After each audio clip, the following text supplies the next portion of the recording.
Hello everyone, my name is Philip Diane, and I'm here from Cornell Tech to talk to you about front-running and consensus instability in blockchain decentralized exchanges. By this point, we've all heard the promises of the blockchain revolution. Born amid the 2008 financial meltdown, blockchains and cryptocurrencies promise to revolutionize financial transactions by providing a purely peer-to-peer version of digital cash that can be used to create programmable agreements. One of the systems set to be revolutionized by this style of agreement is exchanges.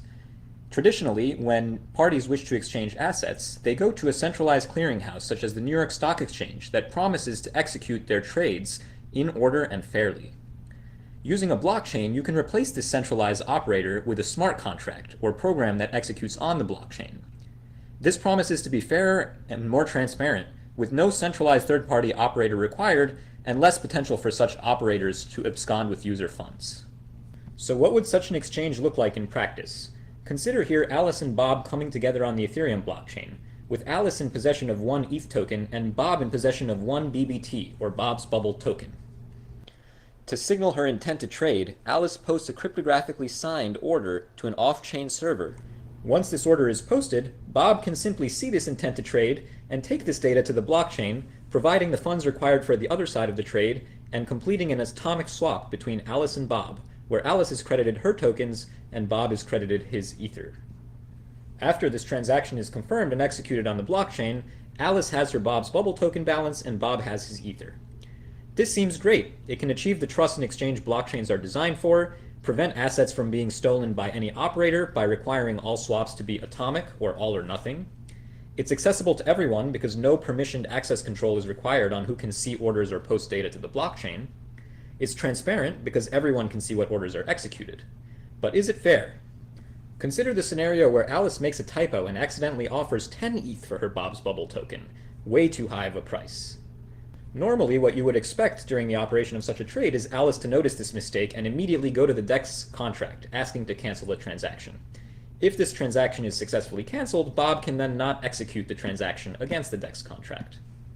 But what if instead of another user, Bob was a bot?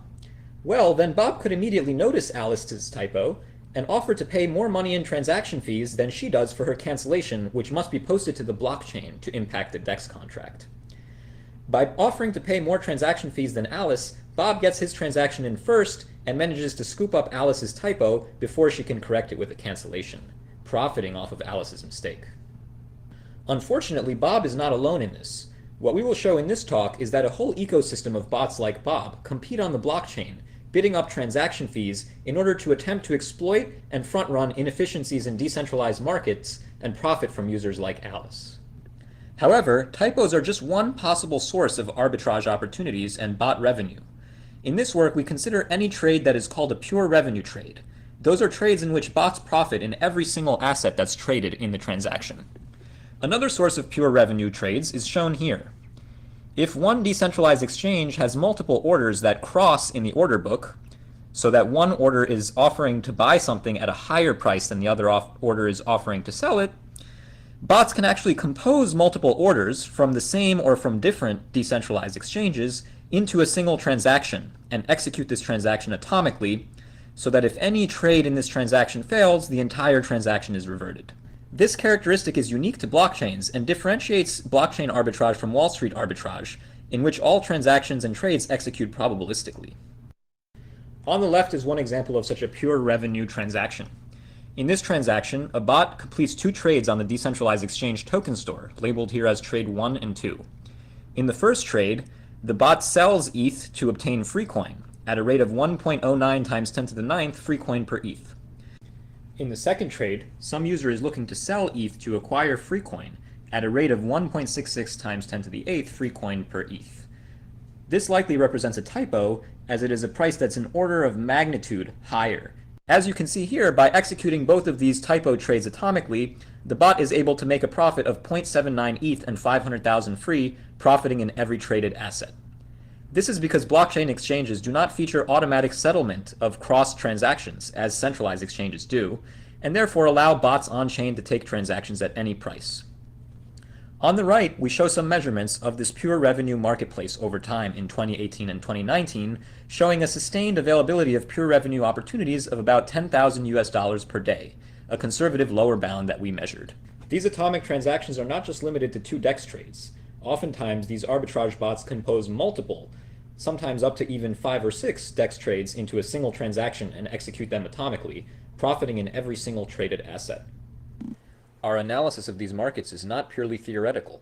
In August 2017, we released a blog post detailing our experiences writing a trade bot testing the existence of these opportunities in production. Our bot achieved a 58.3% success rate and captured a profit of $2,500 per day in 2017. Needless to say, we both got comments like these and inspired a number of competing copycat bots. The mechanism these bots use to compete against each other is called Ethereum's replace by fee mechanism. In this mechanism, if a bot issues multiple transactions with the same nonce, only one transaction can be included by Ethereum miners. This is intended to allow users to change their mind about certain transactions, for example, offering to pay miners a higher transaction fee for inclusion than they had previously. Bots take advantage of this, as we see here in this picture of the orange bot competing against the blue bot. The graph on the top of the page shows the price offered by these bots to the miners over time for execution of their arbitrage transactions. As you can see, in the 15 seconds these bots are competing, they offer ever-increasing transaction execution costs to the miner, and do so dozens of times in only a 15-second interval. So how does the miner decide which bot wins the game? Well, here you can see the point of view of the miner, which sees all of these repeated transactions, replacement transactions, issued by the bots over the network sequentially. At some point, the miner is going to gather a bunch of these transactions into a block for submission to the network, otherwise known as forming a block template in the peer-to-peer network. Whenever this block template is formed, the top transaction sent by each bot for inclusion by the miner will be included in the block. Whichever bot offered to pay the higher transaction fee will likely be mined first, as miners wish to encourage this auction to occur, and whichever bot therefore offered to pay this transaction fee when the pool showed the template will win the arbitrage opportunity. It's easy to see the devolution of this game into a latency war. If one bot is able to communicate with the network much faster than another bot, it is more likely to have had the last word whenever a miner samples and chooses transactions for inclusion, and is thus more likely to win the arbitrage opportunity. This encourages bots to compete on network connection speed. Miners' incentives are also modified by this game.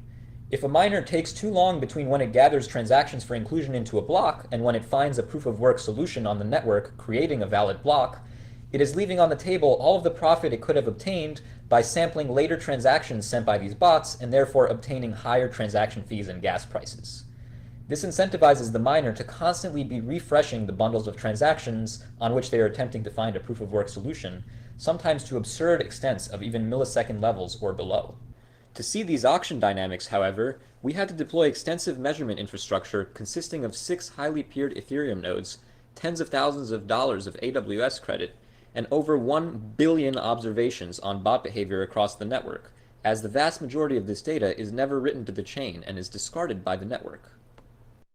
We now turn to the question of whether there is a stable equilibrium in this market and what strategies make sense for trading bots entering this market to pursue. On our left, we show our game theoretic model, exec, which models the competition between 2 strategies, S0 and S1. We also model latencies between both arbitrage bots that are able to see each other's transactions and these arbitrage bots and the miners including transactions in the network. So what do these strategies actually look like? First, we're going to assign a name to this game. We call this game priority gas auctions because these strategies involve arbitrage bots bidding against one another on what is called gas price, or the transaction execution fee paid to miners in the Ethereum network. In these priority gas auctions, we observe 2 strategies on the live network. The first type of strategy is what's called a reactive strategy. In this strategy, bots observe the behavior of other bots and choose bids that react to their behavior or estimated behavior. The second class of strategies are referred to as blind strategies. In these strategies, bots do not look at all at the actions of other bots and simply play according to a fixed and pre-programmed strategy. One example of a reactive strategy would be to simply watch what other bots are doing on the network and bid up just slightly more than other bots bid every single time.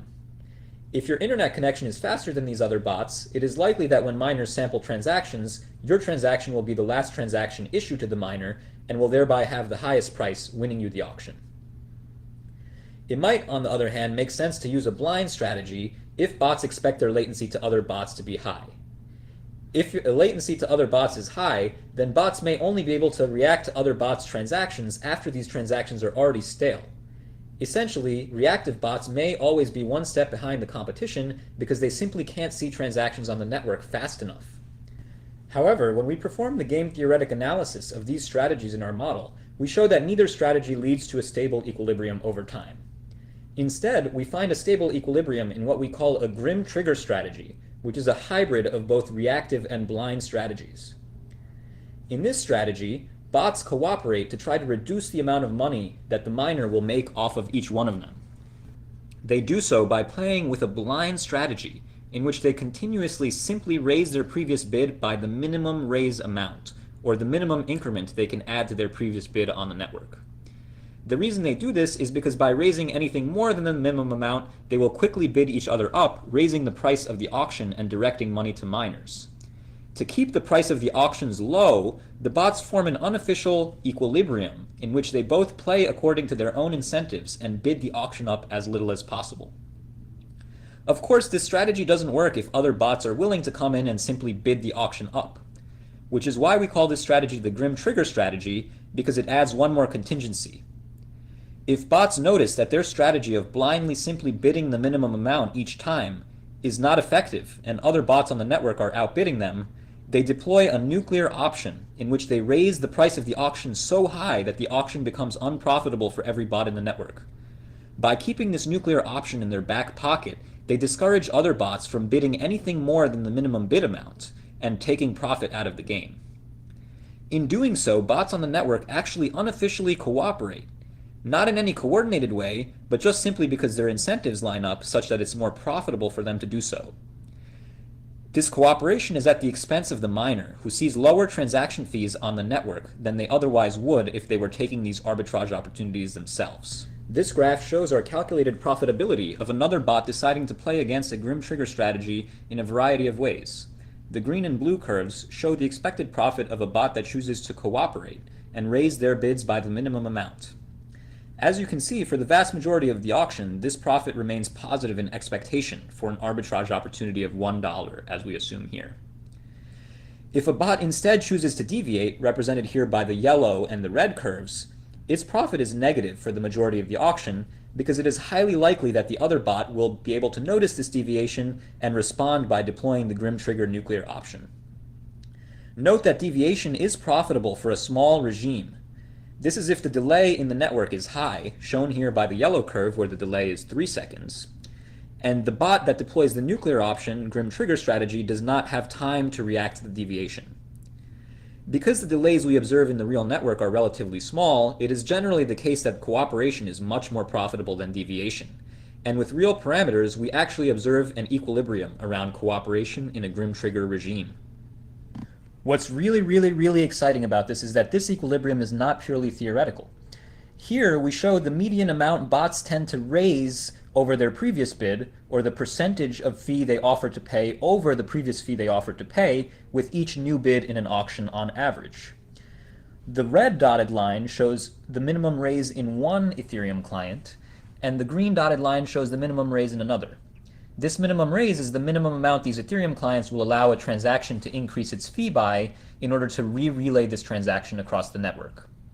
In some ways, these represent completely arbitrary parameters selected by the devs of these clients as DOS protection mechanisms to prevent the network from being flooded with functionally identical transactions. Nonetheless, you can see as time goes on through 2018 and 2019, all the bots that we are measuring converge onto a strategy of raising exactly this minimum amount of either 12.5 or 15%, likely based on whether they think that the 15% client is required to relay transactions given their network connectivity.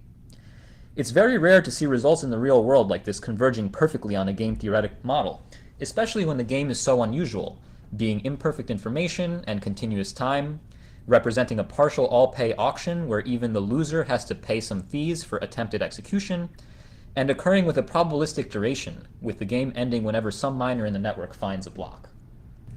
In order to allow users to see the effects of these bot wars on their trades, we've released a web dashboard, frontrun.me, where all of the data enumerated in this paper, as well as data from various dexes and additional graphs, are available for interactive browsing by users. An even more serious security problem, however, lurks beneath the surface, and we call it time bandit attacks after a movie from the 80s. Consider a blockchain with arbitrage opportunities that regularly occur as we describe in this paper, and consider a miner who's mining on top of this blockchain.